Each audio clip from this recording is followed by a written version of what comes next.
to our discussion on workplace wellness this morning. I'm so glad that you're here.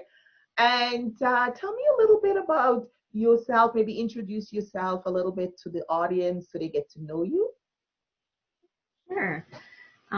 So my name is Laura, and my background, I worked in human resources for 20 years, and now have moved my practice to more still doing HR strategy work, but also have incorporated more of the coaching and wellness aspects into my practice.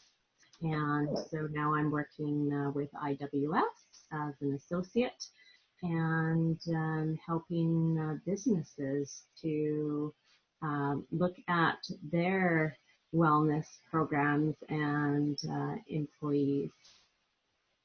Great.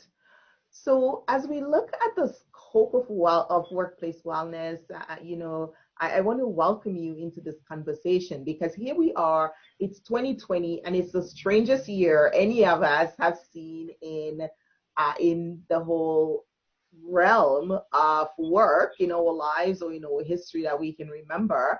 And everything has changed. Work as we know it has changed. And as workplace wellness providers, I'm curious, what are some of the things that you're seeing, trends that are changing around the whole role of leaders in workplace and workplace wellness?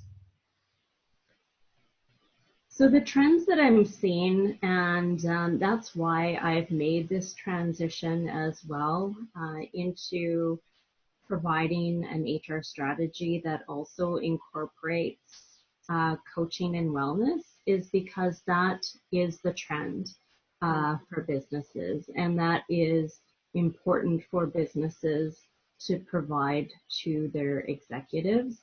And the importance of that is not only for the executives themselves, but you see that going down into the rest of the business and having positive impacts on the complete employee brand. So the relationships, the culture, it's just having a positive impact on everything within the organization.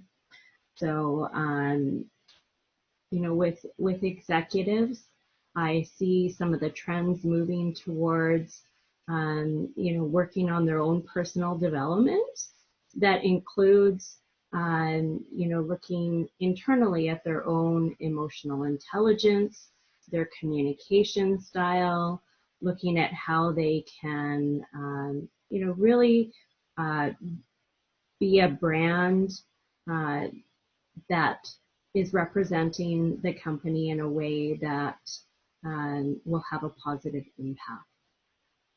Laura, as I listen to you, I think it's really important for us to remember that the organization, the employee's relationship with the organization is going to be determined by the interactions and relationship that they're having with their leaders. So if we are thinking about wellness at work, how can leaders demonstrate well-being? What are some of the things that you believe leaders will need to do differently to promote well-being at work? And I like that you said that they're doing more on their personal development. I think I have noticed there is more emphasis on leading well and leaders doing more self-care. I think coaching does in some way promote that, but I'm really curious about your thoughts on that. So not only do the executives need the coaching for their own personal development, but their style of leading is moving more towards a coaching style as well for their people that they're leading. And so what that means is, having more one-on-one conversations to really understand their people and to empower them and set goals, hold them accountable. It has all those aspects that businesses are looking for, but it's being done in a way that makes the employees feel more connected Mhm. to what the business direction is and also what their own direction may be. I think it's a win-win for both sides in that it's setting the business and the employees up for success on both ends. I think that is such an important aspect that you've made, because the business has to shift with COVID-19, with the lockdown, with the remote work, and sometimes the blend is what's going to happen as we look at going back into the workplace. And many organizations, I've had a number of organizations reach out to me and say, how are we going to manage wellness when now we have some employees at work and some employees remotely? Can we still maintain the level of workplace wellness that we need, and what would that look like? How would that be different? And I think that's a good thing for leaders to think about when we think of wellness at work and the various elements of workplace wellness. Yes, I think during the whole COVID pandemic and moving more to remote work workplaces, wellness became uh, very important for leaders, not only again taking care of themselves, but taking care of their employees. And we saw a lot of good examples out there posted on social media where Zoom became the way to connect with those people. Um, but not only connecting for, checking in on, how work is going or progressing, but also how the employees were doing themselves. Because there was a lot of things that they may have been dealing with. In addition to moving to the remote workplace, they might have been home parenting, Mhm. homeschooling. They might have been, dealing with everybody being home, the stresses of maybe some financial stress, the social isolation. There was a lot of different aspects to the pandemic and impacts that had on both the leaders and their staff. So some of the meetings that what they were having over Zoom was just to really just to connect and check in and make sure that they were okay. So now as we move forward to going back into the workplace, that I think will become or hopefully should continue to be the new norm. So checking in, whether you're face to face now or still virtually, making sure that you're caring for your employees' mental and emotional health. And at the same time, that would have impacts on their productivity and performance. Absolutely, it really does. I think the whole emphasis of workplace wellness is so that your employees can be more focused, more engaged, healthier, have a clearer minds, and they can think clearer, they can make healthier decisions and be more productive. That is really what we want workplace wellness to mean for our clients, and why organizations should invest in workplace wellness. The alternative is employees showing up sick, employees taking sick leave, or employees being at work unwell, unable to concentrate, not able to work a full day's work or put in the effort that's needed, or the innovative thinking that's necessary to be competitive and to do work efficiently.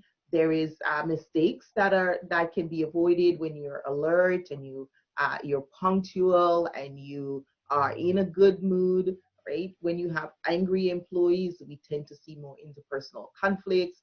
We tend to see people not wanting to do their work with each other, or there's more distractions. So overall, wellness is key to the organization's bottom line. And so as leaders think about wellness, I want to always encourage them, like, what is the purpose of wellness? Because you have two ways of arriving at that. You either terrorize your employees to behave, or you create an atmosphere of well-being where it becomes part of the culture to show up to work on time, to be productive, to concentrate, to focus, and to execute at a high level and to be, consistent and productive.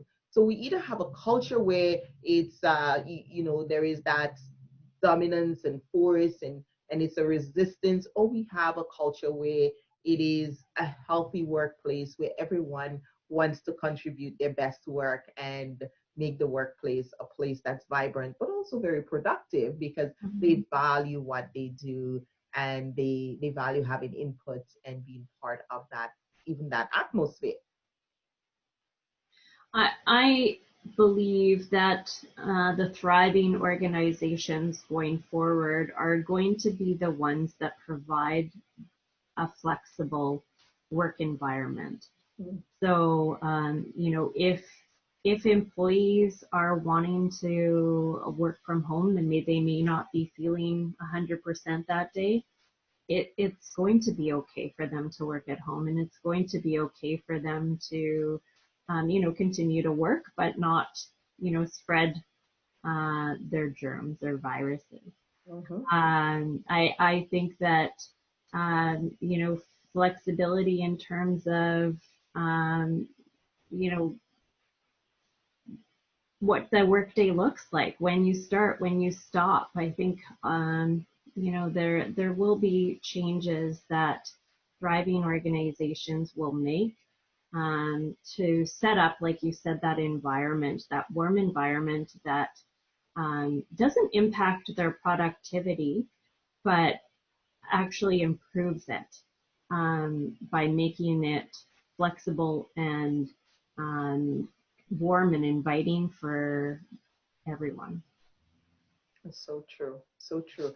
And that is something that we want to encourage as we move into the Global Workplace Wellness Summit and some of the topics that we're going to be talking about. One is really on leadership and relational well-being leader and strategies for leaders to be well. What are one or two tips that you think would be on that whole realm of considering psychological, well-being? What were some of the tips that you think, two things that you think leaders should start thinking about as they look at creating that culture and that atmosphere?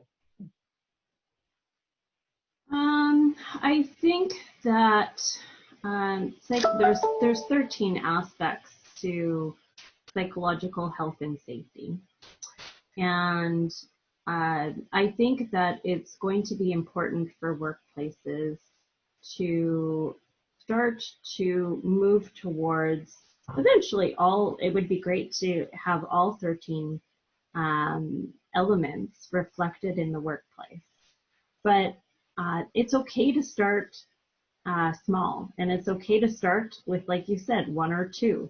So, as businesses, start bringing their people back to work and start looking at the workplace in a different way, what are one or two aspects of the psychological health and safety that they can maybe start to implement in their workplace that would have, again, I know with businesses, they're watching their spending right now. They might have had an impact themselves on their finances. So understanding that there are still small changes that they can make that would have an impact, a positive impact for their environment. And so I think all businesses should start to look at those elements and see which ones they could start with and how they could start to make those small little changes with, hopefully, like I said, the goal of eventually having all 13 elements in the workplace. All right. Any ideas, any two tips that you suggest that they could look at starting? I think that going back to the coaching aspect of how they will be representing themselves, I think it's small little changes like, having regular communication and check-ins and having that very casually, whether it's, by way of a method that they have internally, say by a Teams platform or some mode of communication that's easy and really can speak to their employees on things that are not work related as well. So more personal aspects, more thinking about their health and wellness. Mhm. And I also think it's going to be important for the leaders to not only ask about their employees, but share their own vulnerabilities in that. So Yes. talk to how this has impacted them, how this has impacted their families, how this is, whatever they could share with the business. They they need to be able to be vulnerable and share that as well. That is so important when you talk about that, how that connecting. I just, one of the things that came to mind is that some leaders are challenged with the personal sharing. I had one leader who was sent to me to work, and he learned coaching, and he took some coach training courses, and he wanted to implement coaching. And then about a year later, he came back and he said, Joyce, it's too much. And he said, what do you mean it's too much? He said, people are telling me too much. They're giving me too much information I don't want to know. And so that was his challenge, because as he opened himself up to connect with his employees, I think they were um, very impacted by his humanity, and so they were sharing, and he had to now learn boundaries. So one of the things that